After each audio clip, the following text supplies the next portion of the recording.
সরকারি ব্যবস্থাপনায় ২০২৭ সালের হজের জন্য দুটি প্যাকেজ ঘোষণা করেছে সরকার। এর মধ্যে সাধারণ হজ প্যাকেজ ১-এর খরচ নির্ধারণ করা হয়েছে ৬,১৫,২৬৩ টাকা এবং সাশ্রয়ী হজ প্যাকেজ ২-এর খরচ ৫,০৫,৬৮৪ টাকা। এছাড়া বেসরকারি ব্যবস্থাপনায় সাধারণ হজ প্যাকেজের খরচ নির্ধারণ করা হয়েছে ৫,১৩,৬৮৪ টাকা। এতে হজযাত্রীদের বিমান ভাড়া প্রায় ৩৭,০০০ টাকা কমিয়ে ১,৩০,০০০ টাকা নির্ধারণ করা হয়েছে। বেলা 11:15টায় ধর্মমন্ত্রী কাজী শাহ মোফাজ্জল হোসাইন কায়কোবাদ এ হজ প্যাকেজ ঘোষণা করেন। বুধবার হজ agencies association of Bangladesh HAAB বেসরকারি ব্যবস্থাপনার হজ প্যাকেজ ঘোষণা করবে বলে জানা গেছে। প্রধানমন্ত্রীর উপদেষ্টা ডক্টর জাহেদুর রহমান বলেছেন, অপতথ্য ও সাইবার বুলিং প্রতিরোধে তথ্য মন্ত্রণালয়ের আওতাধীন আইনজীবী প্যানেল গঠন করা হয়েছে। এই সপ্তাহের মধ্যে প্রজ্ঞাপন জারি করা হবে। দুপুরে সচিবালয়ের তথ্য অধিদপ্তরে আয়োজিত সংবাদ সম্মেলনে তিনি একথা বলেন। উপদেষ্টা বলেন, সামাজিক যোগাযোগ মাধ্যমে ডিজিটাল প্ল্যাটফর্ম ব্যবহার করে সাইবার বুলিং করা হচ্ছে। সরকারের দায়িত্ব রয়েছে জনগণকে সুরক্ষা দেওয়া। সরকার সেই উদ্যোগ নিয়েছে। সরকার এক্ষেত্রে আইনের যথাযথ প্রয়োগ করবে। পলায়নকালে কাস্টমস ও ইমিগ্রেশন আইন ভঙ্গের দায়ে হাসিনার বিরুদ্ধে মামলা হবে বলে জানান ডক্টর জাহেদুর রহমান। একজন নাগরিক যদি তার ফেসবুকে লেখেন যে আমরা আগেও দেখেছি বিভিন্ন র্যাডিক্যাল গোষ্ঠী এই ধরনের ভাস্কর্যের বিরুদ্ধে কাজ করছে, তারা কেউ এটা করছে কিনা, একটা প্রশ্ন কিন্তু আসলে ডিসইনফরমেশন না, কারণ আপনি আগের কনটেক্সটে এটাকে আপনি মেলাতে পারেন। তো এগুলো একটু যাচাই বাছাই হবে। আবারও বলছি, যখন কোনো তথ্য নিয়ে কাজ করা হবে এই ব্যাপারগুলোই হবে। এজন্য আমরা একটা লয়ার্স প্যানেল তৈরি করি। অপ্রতুল বিচারিক ব্যবস্থায় বর্তমানে ৪৫ লাখ মামলা চলমান রয়েছে, জানিয়ে আইনমন্ত্রী মোহাম্মদ আসাদুজ্জামান বলেছেন, আগামী ১ বছরের মধ্যে দেশের মামলা জট নিরসনে অপ্রত্যাশিত সাফল্য আসবে। সচিবালয় পঞ্চগড়, টাঙ্গাইল ও কক্সবাজার সহ দেশের 10টি জেলায় মামলা পূর্ব বাধ্যতামূলক মধ্যস্থতা কার্যক্রমের উদ্বোধনী অনুষ্ঠানে আইনমন্ত্রী বলেন, জনগণকে আইনি সহায়তা প্রদানের ক্ষেত্রে জিরো টলারেন্স নীতি গ্রহণ করেছে বলেও জানান তিনি। সাংবাদিকদের প্রশ্নের জবাবে আইনমন্ত্রী বলেন, নারী ও শিশু নির্যাতন মামলা রাজনৈতিক বিবেচনায় প্রত্যাহার করা হবে না। মামলা পূর্ব বাধ্যতামূলক মধ্যস্থতা কার্যক্রম মামলা জট নিরসনে সহায়তা করবে বলে আশা প্রকাশ করেন জেলা সংশ্লিষ্ট কর্মকর্তারা।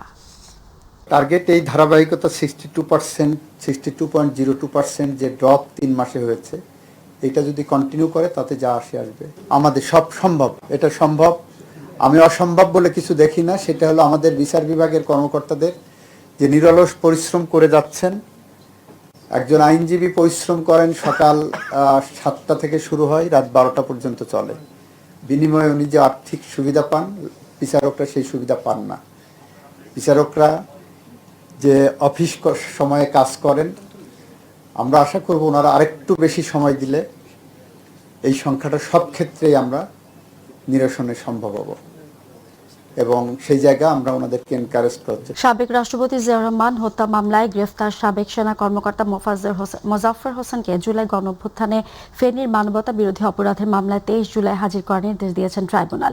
এর আগে তাকে আন্তর্জাতিক অপরাধ ট্রাইব্যুনালে আসামি হিসেবে অন্তর্ভুক্ত করার আবেদন করা হয়। আবেদনে জিয়াউর রহমান হত্যাকাণ্ডে তার সম্পৃক্ততার অভিযোগ তদন্তের আলোকে তাকে মামলার আসামি হিসেবে অন্তর্ভুক্ত করার প্রার্থনা জানানো হয়। ৪৫ বছর ধরে পলাতক ছিলেন মেজর অবসরপ্রাপ্ত মোজাফফর। 15 জুলাই রাতে রাজধানীর বনানীর একটি বাসা থেকে তাকে গ্রেফতার করা হয়। পরদিন ঢাকা সেনানিবাসের মিলিটারি পুলিশের কাছে হস্তান্তর করা হয় তাকে। গত 16 বছর এই মাসুদ উদ্দিন চৌধুরী এবং মেজর অবসরপ্রাপ্ত মোজাফফর হোসেন, তাদের মধ্যে বিভিন্ন সময় কথাবার্তা হয়েছে। এই মেজর মোজাফফর হোসেন আমাদের পার্শ্ববর্তী দেশে তিনি একাধিকবার গমনাগমন করেছেন, আবার বাংলাদেশে এসছেন এবং মাসুদ উদ্দিন চৌধুরীর সাথে তার একটা সুসম্পর্ক ছিল।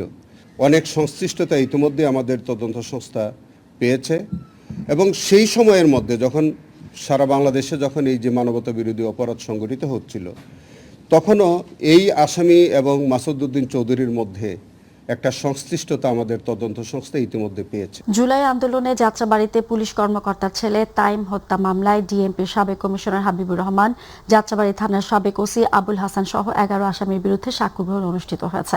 আন্তর্জাতিক অপরাধ ট্রাইব্যুনাল 2-এর এ মামলায় তদন্ত কর্মকর্তাকে জেরা করেন আসামি পক্ষের আইনজীবীরা।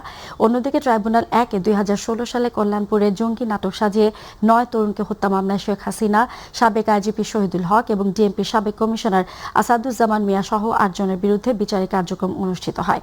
সকালে এসব মামলায় গ্রেফতার অবসরপ্রাপ্ত লেফটেন্যান্ট জেনারেল মাসুদ উদ্দিন চৌধুরী সহ মোট 13 আসামিকে ট্রাইব্যুনালে হাজির করা হয়। পুরুষ নির্যাতন দমন ও প্রতিরোধ আইন নামে একটি নতুন আইন প্রণয়নের নির্দেশনা চেয়ে হাইকোর্টে রিট দায়ের করা হয়েছে।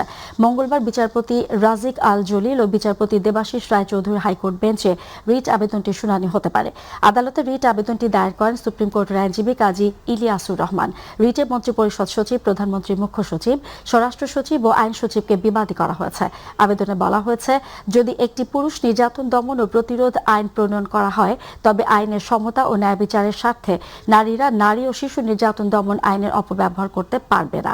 এছাড়া বিবাদীদের ওপর পুরুষ নির্যাতন দমন ও প্রতিরোধ আইন নামে একটি নতুন আইন প্রণয়নের জন্য নির্দেশনা দেওয়ার আবেদন করা হয়েছে রিটে। স্থানীয় সরকার নির্বাচন সামনে রেখে নির্বাচন আইন ও আচরণ বিধিমালার সংশোধনী চূড়ান্ত করতে বৈঠকে বসেছে নির্বাচন কমিশন। এই বৈঠকে ইউনিয়ন পরিষদের আচরণবিধির প্রস্তাবিত সংশোধনী চূড়ান্ত হতে পারে। সকালে আগারগাঁওয়ে নির্বাচন ভবনে প্রধান নির্বাচন কমিশনার এএমএম নাসির উদ্দিনের সভাপতিত্বে বৈঠক শুরু হয়। বৈঠকে 4 নির্বাচন কমিশনার ও কমিশনের সংশ্লিষ্ট কর্মকর্তারা উপস্থিত আছেন। নির্বাচন কর্মকর্তারা জানান, সিটি কর্পোরেশন, পৌরসভা, উপজেলা, জেলা ও ইউনিয়ন পরিষদ আইনে সংশোধনী আনতে সরকারের কাছে সুপারিশ পাঠানোর প্রস্তাব নিয়ে আলোচনা হবে। একই সঙ্গে ইউনিয়ন পরিষদ নির্বাচন আচরণবিধির সংশোধনীও অনুমোদন করা হতে পারে। চারদিকে ষড়যন্ত্রে হতাশ না হয়ে নেতাকর্মীদের ঐক্যবদ্ধ থাকার আহ্বান জানিয়েছেন বিএনপির সিনিয়র যুগ্ম মহাসচিব ও প্রধানমন্ত্রীর রাজনৈতিক উপদেষ্টা অ্যাডভোকেট রুহুল কবির রিজভী। পল্টনে যুবদলের সাবেক সহসভাপতি মরহুম জাকির হোসেন নান্নুর রুহের মাগফিরাত কামনায় দোয়া মাহফিলে তিনি এ আহ্বান জানান।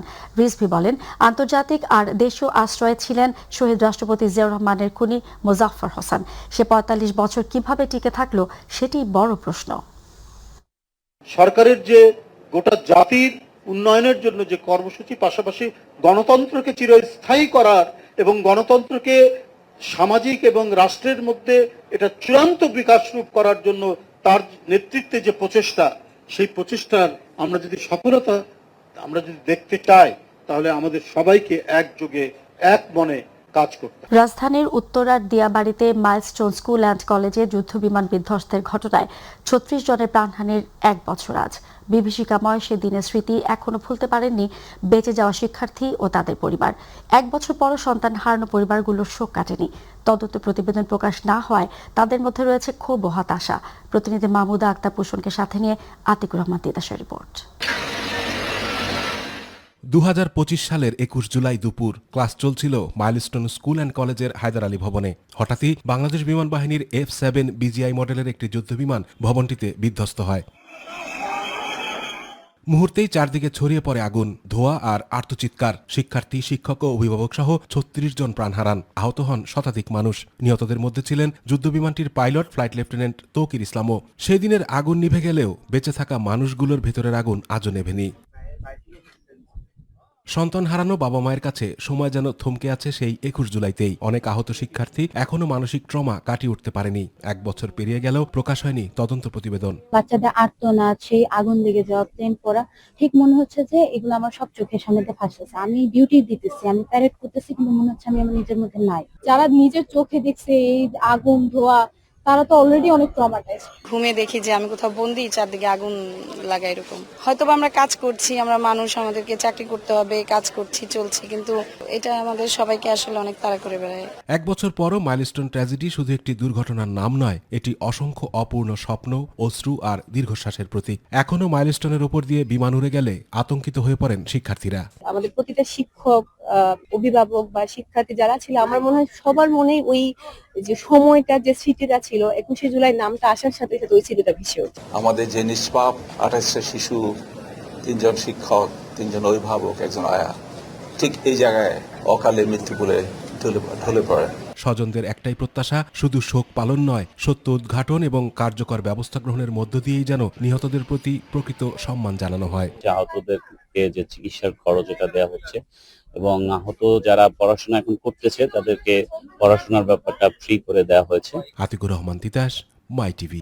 বছর পার হলেও মাইলস্টোন ট্র্যাজেডির সে ভয়াবহ স্মৃতি এখনো তাড়া করে ফেরে শিক্ষক, শিক্ষার্থী সহ স্বজন হারানো পরিবারগুলোকে। সকালে জাতীয় বার্ন ইনস্টিটিউটে সেই ঘটনার স্মরণ সভার আয়োজন করেন চিকিৎসকরা। সভায় প্রধান অতিথি হিসেবে উপস্থিত হন জিয়াউর রহমান ফাউন্ডেশনের vice president doctor Zubaida Rahman. তার সামনেই সেই ভয়াল ঘটনার বর্ণনা তুলে ধরেন আহত শিক্ষার্থী, শিক্ষক ও নিহতের স্বজনরা। ঘটনাটিতে যাদের গাফিলতি ছিল তাদেরকে শাস্তি নিশ্চিতের আহ্বান ভুক্তভোগীদের। পরে ডক্টর জুবাইদা রহমান বলেন, ভয়াবহ সেই অভিজ্ঞতার পরও প্রতিষ্ঠানটিতে কর্মকর্তারা যেভাবে এগিয়ে যাচ্ছেন সে মনোবল সকলের প্রেরণার উৎস। এই ভয়াল অভিজ্ঞতা জীবনের যে কোনো সংকটে জাতির কাছে অনুকরণীয় ও অনুসরণীয় হয়ে থাকবে বলেও মন্তব্য করেন তিনি।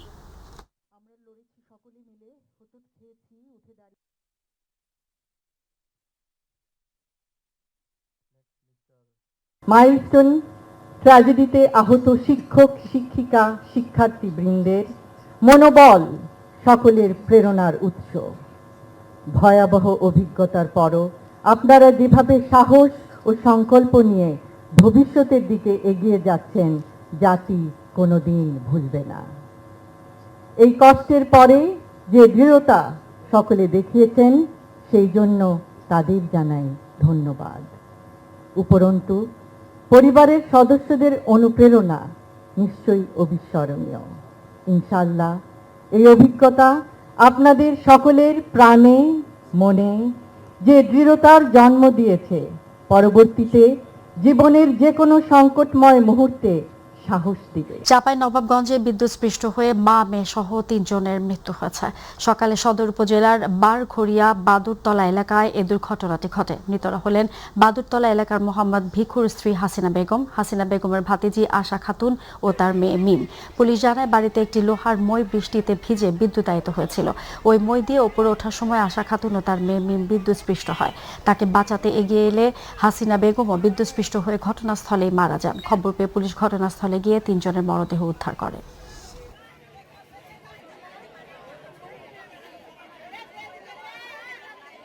রাজশাহী বিশ্ববিদ্যালয়ের এক ছাত্রকে মারধরের অভিযোগে রেলপথ অবরোধ করেছেন শিক্ষার্থীরা। ফলে রাজশাহীর সঙ্গে সারা দেশের রেল যোগাযোগ বন্ধ রয়েছে। মঙ্গলবার রাত 3টার দিকে ক্যাম্পাস সংলগ্ন এলাকায় রেল লাইন অবরোধ করেন শিক্ষার্থীরা। ভুক্তভোগী শিক্ষার্থীর নাম ফোরকান উদ্দিন। শিক্ষার্থীরা জানান, ঢাকা থেকে পদ্মা এক্সপ্রেস ট্রেনে রাজশাহী ফিরছিলেন আইন বিভাগের 2019-20 শিক্ষাবর্ষের শিক্ষার্থী। এ সময় যাত্রীদের কাছ থেকে রসিদ ছাড়াই টিটিরা টাকা আদায় করায় তিনি প্রতিবাদ করেন। এজন্য তাকে মারধর করেন টিটিরা। এর প্রতিবাদে বিশ্ববিদ্যালয়ের চারুকলা সংলগ্ন রেল লাইন অবরোধ করে রেখেছেন শিক্ষার্থীরা। ফলে রাজশাহীর সাথে সারা দেশের রেল যোগাযোগ বন্ধ রয়েছে। বাংলাদেশে যখন হামসহ বিভিন্ন ভাইরাসের ঝুঁকি মোকাবিলায় পরিচ্ছন্নতার উপর বিশেষ গুরুত্ব দিচ্ছে সরকার, ঠিক তখনই কুড়িগ্রাম পৌর শহরে দেখা দিয়েছে উল্টো চিত্র। দীর্ঘদিন ধরে পরিষ্কার না হওয়ায় শহরের বিভিন্ন সড়ক পরিণত হয়েছে ময়লার ভাগাড়ে। আবর্জনার স্তূপ থেকে ছড়াচ্ছে দুর্গন্ধ, বাড়ছে মশা, মাছি ও জীবাণুর বিস্তার। এতে চরম স্বাস্থ্য ঝুঁকিতে পড়ছেন পৌরবাসী। প্রতিনিধি এস.এম. আশরাফুল হক রুবেলের রিপোর্ট, জানাচ্ছেন হাফিজা খানম জ্যোতি। নামেই প্রথম শ্রেণীর পৌরসভা কুড়িগ্রাম, কিন্তু পরিচ্ছন্নতার ক্ষেত্রে এখনো পিছিয়ে আছে পৌরসভা। গত 2 বছর ধরে প্রশাসকের আওতায় কার্যক্রম পরিচালিত হলেও নাগরিক সেবার মান নিয়ে রয়েছে নানা অভিযোগ। শহরের মূল সড়কসহ বিভিন্ন স্থানে পড়ে আছে ময়লা আবর্জনা। দীর্ঘদিন পরিষ্কার না হওয়ায় এসব স্থান এখন পরিণত হয়েছে দুর্গন্ধময় ভাগাড়ে। পৌরসভার যে ময়লা আবর্জনার যে ড্রেনটা, এটা সবসময় ময়লা ভর্তি হয়ে থাকে। কুড়িগ্রাম শহরে যেখানে সেখানে আবর্জনা, ময়লা, অতিরিক্ত দুর্গন্ধ, হাঁটা চলাফেরা করা যাচ্ছে না। এগুলা প্রতিদিন যদি পরিষ্কার করতো তাও একটু ভালো হতো। পৌরসভা কর্তৃক আমরা একটু আবেদন জানাই যে এটা কুড়িগ্রামে যত ডাস্টবিনের ব্যবস্থা রয়েছে এটার জন্য একটু পরিপাটি করা হয় এবং ময়লাগুলো নির্দিষ্ট জায়গা রাখার একটা সুব্যবস্থা করা হয়। স্থানীয়দের অভিযোগ, পর্যাপ্ত ডাস্টবিন না থাকায় দিনের পর দিন মূল সড়কের পাশে পড়ে থাকছে ময়লা। ফলে শুধু পরিবেশ দূষণই নয়, বাড়ছে মশা, মাছি ও জীবাণুর বিস্তার। এগুলো থেকে বাচ্চা অনেক দূষিত হতে যাচ্ছে। ডাম্পিং স্টেশন খুবই প্রয়োজন, কিন্তু আমরা দেখছি বিগত অনেক দিন থেকে কুড়িগ্রাম এই সুবিধা থেকে নাগরিকরা। কেন এমন দুরবস্থা জানতে চাইলে এই পৌর কর্মকর্তা জানান, দীর্ঘদিন ধরেই বিকল ময়লা ফেলার গাড়িগুলো অতি পুরনো, আজকে 25 বছরের মতো হয়ে যাচ্ছে। সেই গাড়িগুলো বিকল হয়ে আছে। এই মাসের মধ্যে আমরা আশা করছি যে ঠিক হবে। ময়লা আবর্জনা ফেলার নির্দিষ্ট জায়গা না থাকায় এই পরিস্থিতির সৃষ্টি হয়েছে বলে স্বীকার করেন কুড়িগ্রাম পৌরসভা নির্বাহী প্রকৌশলী। একই সঙ্গে দ্রুত সমাধানের আশ্বাস দেন তিনি। প্রত্যেকেরই এটা একটা গলার ঘ্যাগ হয়ে আছে, সেটা হচ্ছে কি যে আমরা এই সলিড ওয়েস্ট বা ময়লা আবর্জনাগুলো কোনো একটা জায়গা, নির্দিষ্ট জায়গা নাই যেখানে আমরা এটাকে ডাম্পিং করতে পারি। এই প্রেক্ষিতে আমাদের এই কুড়িগ্রাম পৌরসভার পক্ষ থেকে ডিসি মহোদয়ের কাছে একটা প্রস্তাবনা দেওয়া আছে যে আমাদের ল্যান্ডফিল তৈরি করার জন্য একটা 6 একর খাস জমি আমাদের বরাদ্দ দেওয়ার জন্য। পরিচ্ছন্ন ও স্বাস্থ্যকর পরিবেশ নিশ্চিত করা নাগরিকদের মৌলিক অধিকার। কুড়িগ্রাম পৌর কর্তৃপক্ষ দ্রুত ও কার্যকর পদক্ষেপ নেবে এমন প্রত্যাশা এখন সচেতন মহলের। হাফিজা খানম জুথি, মাই টিভি।